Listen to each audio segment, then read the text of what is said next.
Right, got something a little different on the bench today. I know my last video was an Optiplex, but that was a long time ago. This is the Dell Optiplex 3020. You see a lot of people convert the 7020s and the 9020s into gaming PCs because they're the more preferred one, and this one is an even cheaper option. You can pick these up cheaper than the 720s, 7020s and the 9020s. Have a few more limitations, like it doesn't have the high speed USB 3 ports on the front. It's only USB 2.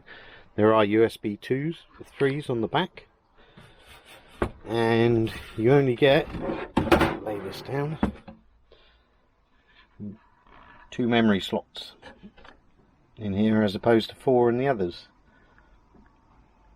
But yeah, they're pretty much the same machines. You don't see many people flip these into gaming PCs, but today we're going to.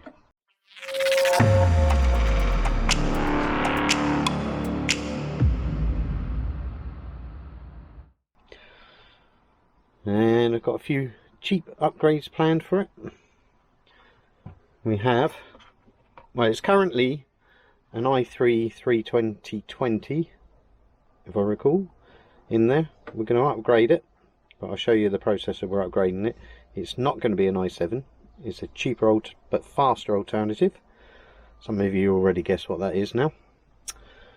We've got 16 gigs of DDR3 1600 RAM, a very cheap SSD from Amazon, only £20 that was. The RAM cost me £10 from Facebook Marketplace. The processor, which I'm going to show you later on, that cost me £18. I'm going to stick a small cheap Bluetooth adapter in as well, a Wi-Fi card and a graphics card. Now I've got a choice of 2 graphics cards, and I'll explain why later on. There's a cheap option, but there's another cheap option which is not as cheap as the cheap option. It's only a little bit more and it performs way better. So without ado, let's get on with the upgrades. Right, first of all, we're going to do the easy bit, which is upgrade the RAM. This came with 4 GB of DDR3 1600. We need a bit more than that if we're going to game. So we're going to install 2 cheap sticks of DDR3 1600. XUM. No, they're not too cheap if I remember. They make pre-built PCs. Anyway, let's install that. Incidentally, it's the maximum this motherboard will take is 16 GB of RAM. But for a bit of gaming, that's fine these days. That's installed. Right, next we're going to install the SSD. It comes with a 500 GB spinny hard disk, so we'll leave that in as storage. And these are super cheap, these SSDs. I've had quite a few of them off of Amazon now. I've never had any problems with them. Fanciana, or Fanciana. Yeah, it's just over £20 delivered on Amazon.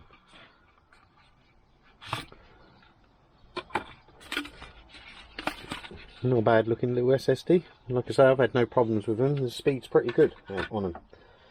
I don't have a 2.5 inch adapter tray, so what I'm likely going to do is just try and zip tie it there, probably. Yeah, that'll do. Let's find a big zip tie and zip tie that in.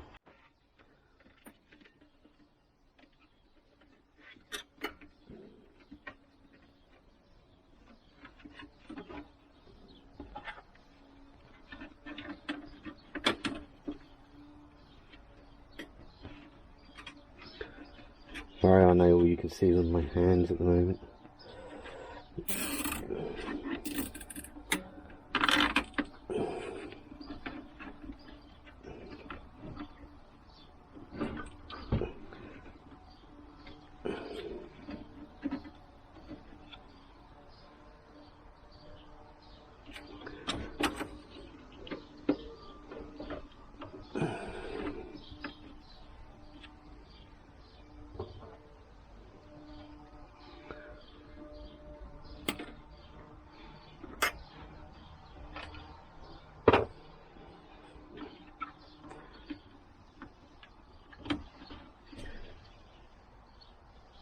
Right, we need another SATA lead.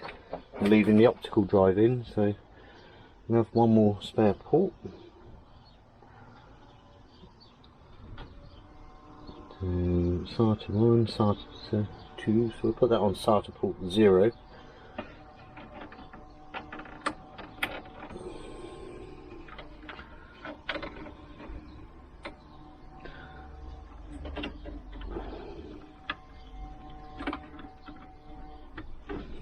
And we'll get another zip tie around that at the back so it doesn't go anywhere. And that's your SSD drive installed.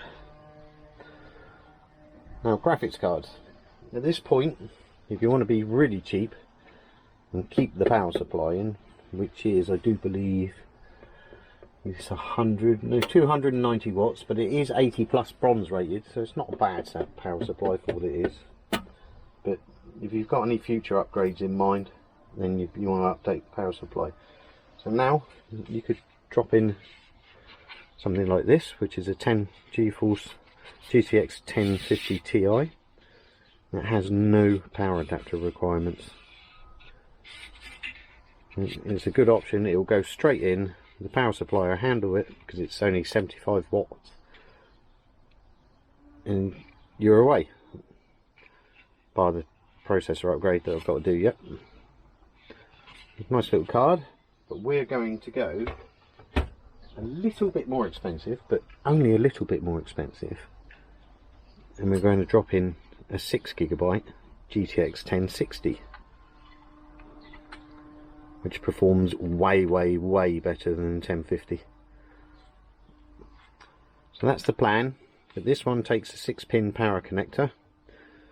You could buy the SATA to PCI Express power adapters, but there isn't any spare SATA power points. You got 1, 2, 3.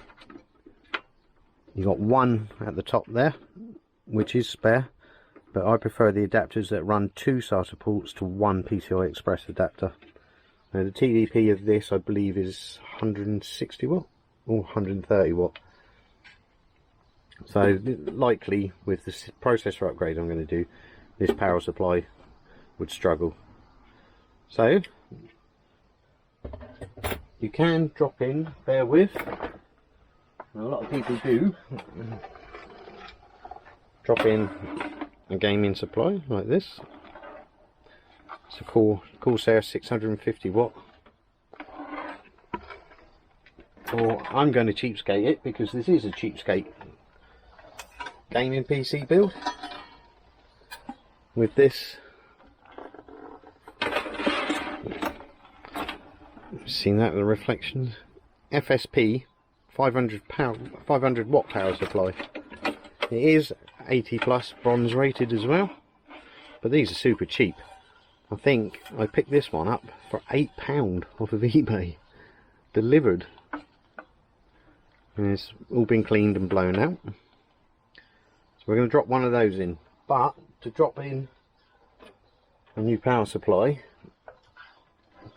you can see on the motherboard the power adapter, let's just pull it out, is an 8-pin proprietary Dell power connector. So on eBay or Amazon you can pick these up, and it's an adapter, ATX adapter, and I picked this up for £5 delivered. So we're going to get the power supply out and drop in the FSP. Right, the power supplies are fairly easy to get out. You just undo these 4 screws on the back.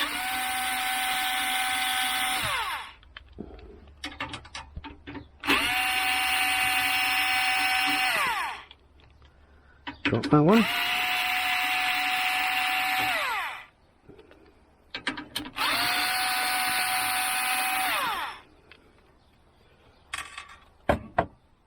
Flip the case back over. Right, now at the back there's a metal tab with a blue sticker on. This locks the hard power supply into place. So you press down on that, push it from the back, and that's your power supply released. when you get these out, you realise how flimsy and light they are compared to other power supplies.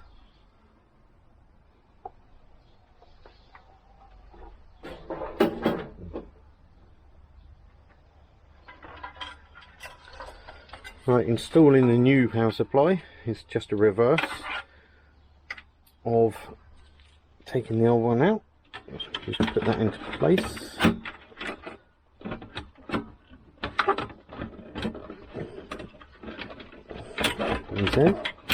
And clip it in. Power cable management is going to be a challenge on here. And then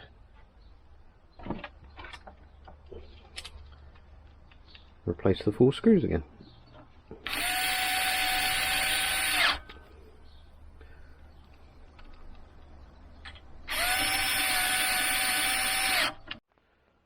Right, that's the power supply screwed in place.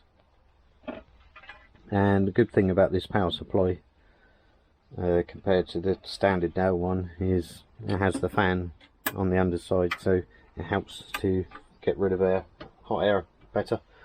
There is no case fan in the front, and I couldn't find a suitable way of putting one. There was no mounts for it, so I've just put this little fan zip tied on because the screw holes don't match up with any holes, but it's enough to pass air through, which you're going to need if you're going to be gaming. I mean, it'll probably be fine with the 1050 Ti because it's a low wattage card. It doesn't produce that much heat, but the 1060 will produce a little bit more heat. So we've got nice airflow going through. Right, installing the power supply adapter, very simple to do. Line up the let's make sure all 24 pins are there. And so line up the catch with the little catch on this one. Plug it in firmly so it clicks and the latch is on, and then plug it into the motherboard. And that's the power supply. You can see there our 6-pin PCI Express adapter, power adapter. Now you probably could get away with a high wattage card as well, using the serial ATA to PCI Express adapters that you can get cheap on eBay. And like I say, if you do buy them, buy the one that's 2 into 1, so that will go 2 serial ATAs into one 8-pin power adapter. You can run a more powerful card then. Right, you need to do a little bit of management now. So the spare 5¼ inch bay can house that. Excess cable we don't need.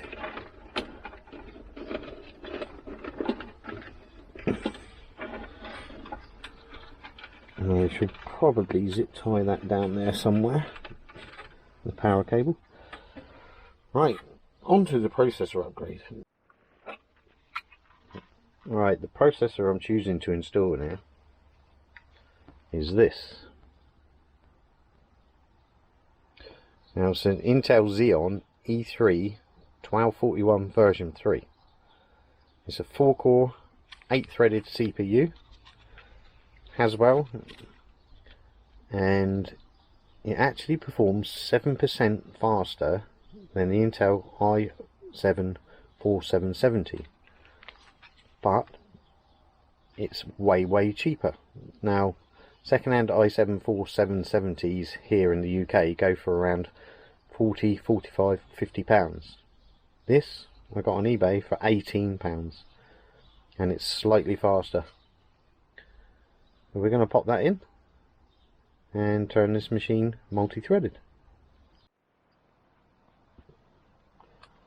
Right, just 4 screws for the CPU heatsink.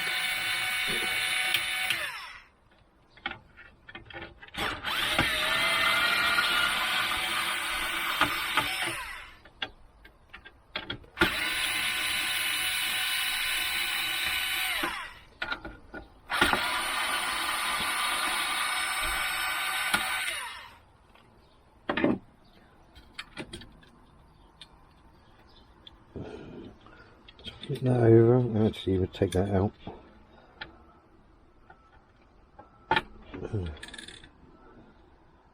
Dried up thermal paste there.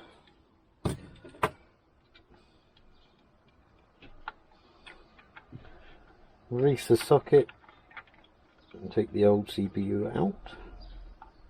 The old i3, which is not much good for anything these days. Maybe a little bit of office work like this was used for before. And this was actually a school computer. Right, we're going to pop in the new CPU.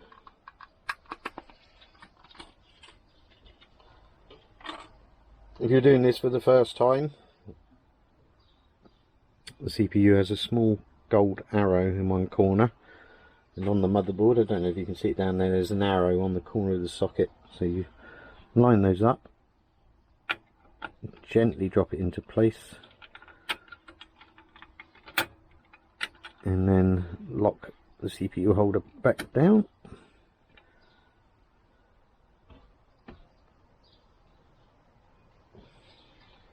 Blob of thermal paste.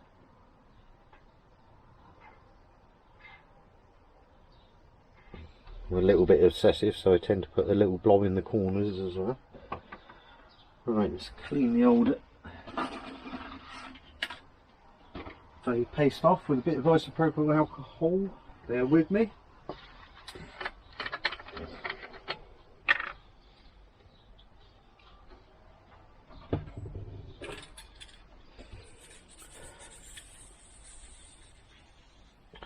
I mean, these CPU coolers are actually quite good. Just show you that cleaned up with a bit of isopropyl.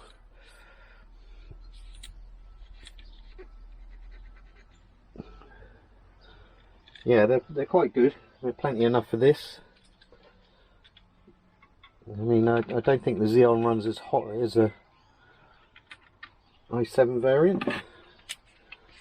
Let's do the screws up. Make sure they're lined up.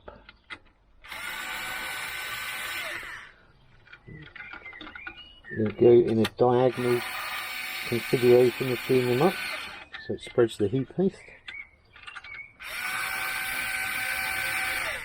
Just nip them up a little bit and then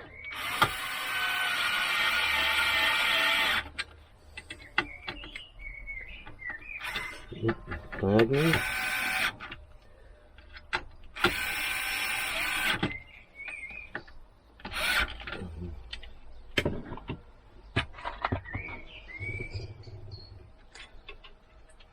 We'll plug the header back in, and that's the CPU installed. Now I do recommend, before doing that CPU upgrade, is making sure you're on the latest BIOS, which is the A20 BIOS from Dell. It's downloadable from their website. I've not had a problem when I've done these before, but I've done the 7020s and the 9020s before, and the CPU has worked out of the box. But I don't know with the 3020s whether they've got an old BIOS on them, whether the Xeon will work in it. So just something to think of. Right, on to the graphics card. Graphics card on these is very simple. On the back here, let me tilt you forward. You have a little tab there. You just press that down. And normally, there you go, and the little door opens and you can lift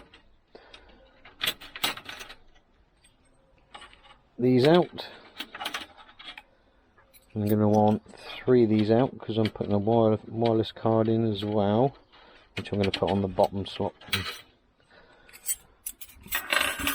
Alright, let's put you back up there.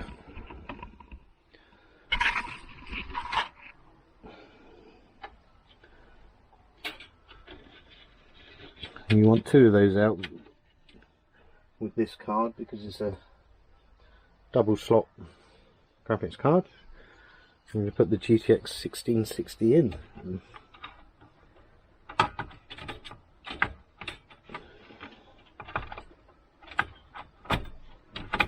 Click that into place. And at the same time I'm going to install this dual band Wi-Fi card.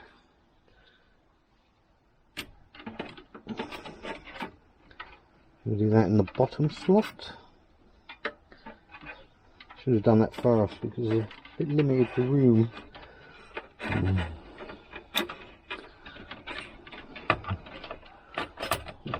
Get that into place. Clip it in. Shut the door. And it's all locked into place.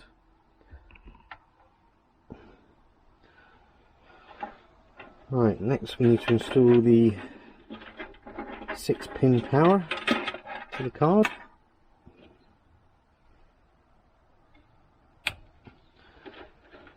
And that is all installed. One thing left to do, install the Bluetooth adapter in the back.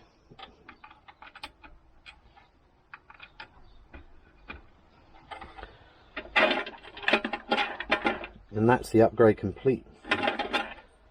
So again, with these cables, they can go tucked in to the spare 5¼ inch bay.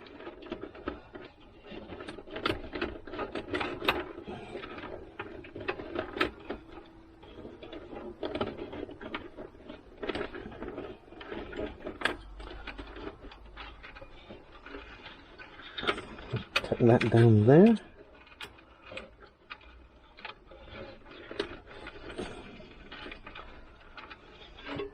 I've got one Molex free for my front powered fan.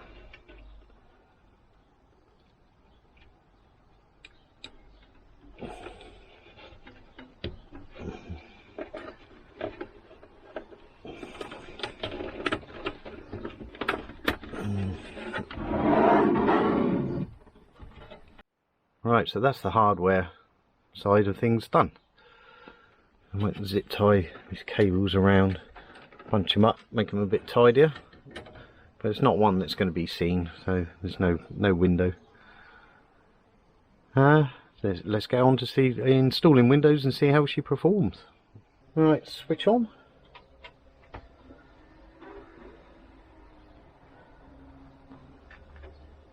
Oh, there's the logo. Let's have a look into the BIOS first to make sure all the RAM's present and stuff.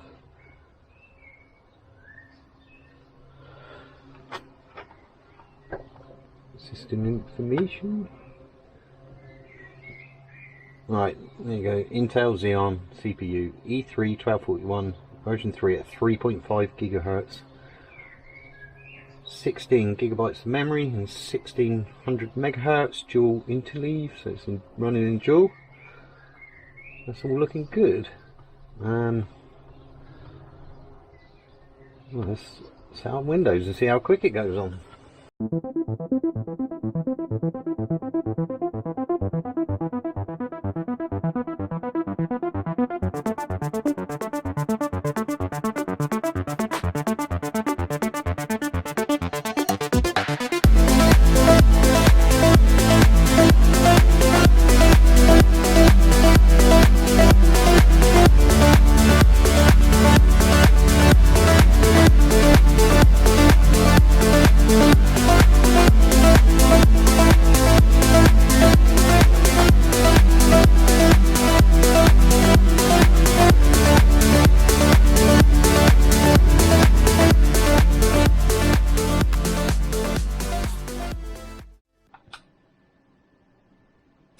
We're now running the Tomb Raider benchmark in 1080p. VSync is switched off and we're getting 62 frames per second. I did run a game save just a minute ago and it was playing around the 70 frames per second. It's in a mix of medium settings, some with high. GPU usage is at 99%, CPU is at 44%, so we do have a bottleneck there. Yeah, but this returning like a constant 68, 69, 70 frames per second now. Quite a demanding area, that one as well, with plenty of trees and that. see what the next one brings. Oh, that's obviously an easy render for it, so it's 108 frames per second. So it's running Tomb Raider, Shadow of the Tomb Raider well. Right, we're now in an older game, Bioshock Infinite, and this is set to ultra settings with very high everything else, and we're getting an average of 200 frames per second. This is a beautiful game, this. I love this game.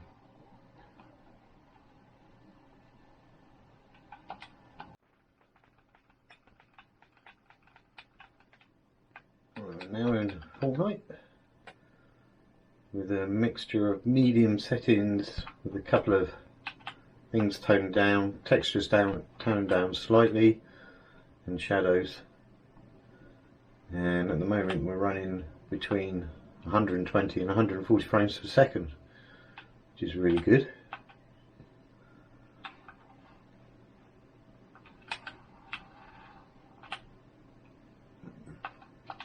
Very playable, hardly any frame drops, which is good for Fortnite.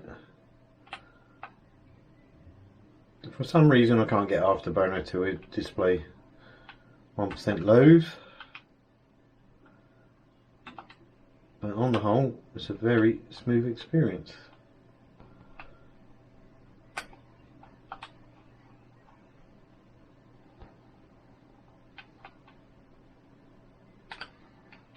Right, so that's the Optiplex. Now let's talk about pricing. Well, the power supply cost me £8, the processor cost me £18, so that's £26. The graphics card, the 1060, cost me £70. SSD cost me £20, and the RAM cost me £10. So that's 70, 80, 98, what am I missing? 106, £126. And the actual computer, the Optiplex, cost me nothing. I got it free. In fact, I picked up a whole bunch of them for free. Somebody had them in their garage, they were old school computers, and he just wanted them gone. I picked up 11 of them. So, for £120, probably about $140, we've got a very capable gaming PC. The Cheapskate Optiplex gaming PC. Well, I hope you enjoyed the video. If you did, please give it a thumbs up. Consider subscribing. I will be making more videos like this. I am going to Hackintosh this as well, so I have it dual boot Windows 10 and probably Mac operating system Big Sur, so that'll be another video. But yeah, so subscribe to watch those, and I'll catch you on the next video. Bye for now.